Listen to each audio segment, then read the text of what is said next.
अरे यार 3 बजे फिल्म शुरू हो जाएगी, तू क्या कर रही है? बस मुझे 5 मिनट दे, मैं अभी साड़ी बदल कर आती हूँ। अरे बहू, तू अचानक कहाँ जा रही है? तेरी सास तुझे आवाज दे रही है।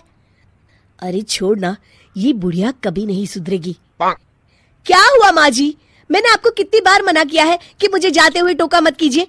मैं फिल्म देखने जा रही हूँ।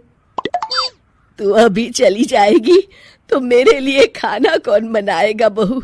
सुबह से भूखी बैठी हूँ।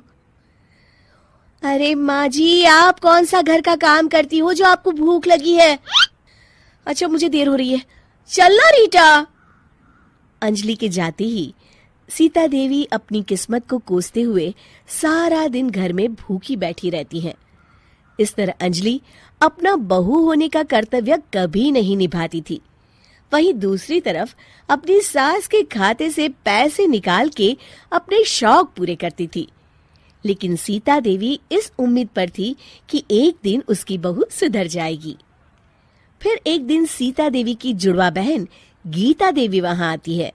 अपनी बहन को घर के काम करते हुए देख गीता देवी आग बबूला हो जाती है। अरे ये सब यहाँ क्या चल रहा है सीता? तेरी बहू कहाँ है जो तू घर के काम कर रही है? सीता देवी भावुक होकर रोने लगती है। अब तुझसे क्या छुपाऊं? मेरी बहू रत्ती भर भी मेरी इज्जत नहीं करती। मजबूरी में मुझे घर के सारे काम करने पड़ते हैं। वो तो बस सारा दिन अपनी सहेली के साथ सैर सपाटा करने में लगी रहती है। अच्छा, तो उस चिड़िया के पर निकल आए। तू चिंता मत कर, मैं ऐसी कई बिगड़ैल बहुओं को ठीक कर चुकी हूँ। अब मैं इस चुड़ैल से निपटूंगी। तू कुछ दिनों के लिए मेरे घर चली जा, मेरी बहू तेरी अच्छी देखभाल करेगी। फिर दोनों बहनें आपस में साड़ियां बदल लेती हैं और सीता देवी अपनी बहन के घर चली जाती हैं।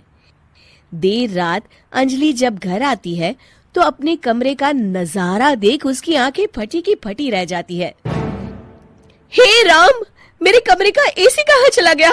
और मेरा 56 इंच का एलईडी टीवी कौन ले गया? अंजलि तैस के साथ अपनी सास के कमरे में जाती है।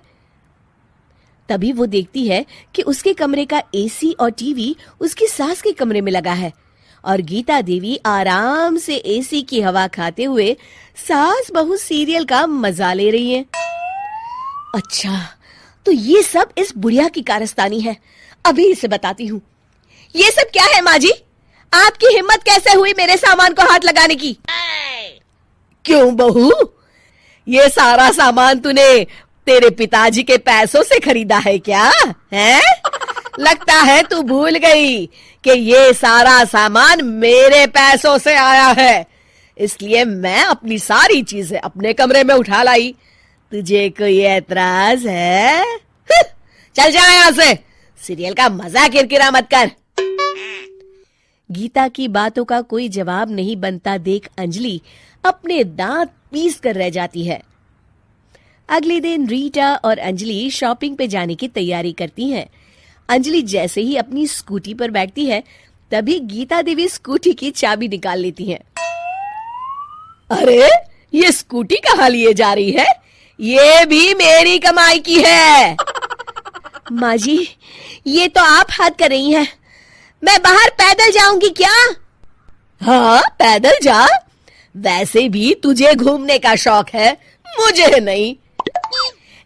देखिए माँ जी, इस तरह मेरी सहेली के सामने मेरी बेइज्जती करके आप ठीक नहीं कर रही हैं। आप मुझे अच्छी तरह जानती हैं, बाद में आपको पछताना पड़ेगा।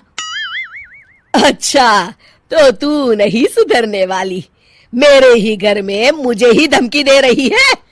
तेरी याददाश्त के लिए बता दूं कि ये मकान मेरे नाम पर है। अब तू देख, मैं आज ही अपने बिल्लू वकील को बुलाकर ये सारी जायदाद अनाथालय को दान कर देती हूँ, फिर तुझे एक ढेला भी नहीं मिलेगा। गीता की बातें सुनकर अंजलि के पैरों तले जमीन खिसक जाती है। अरे, अगर तेरी सास ने तुझे अपनी जायदाद से बेदखल कर दिया तब तो तू सड़क पर आ जाएगी।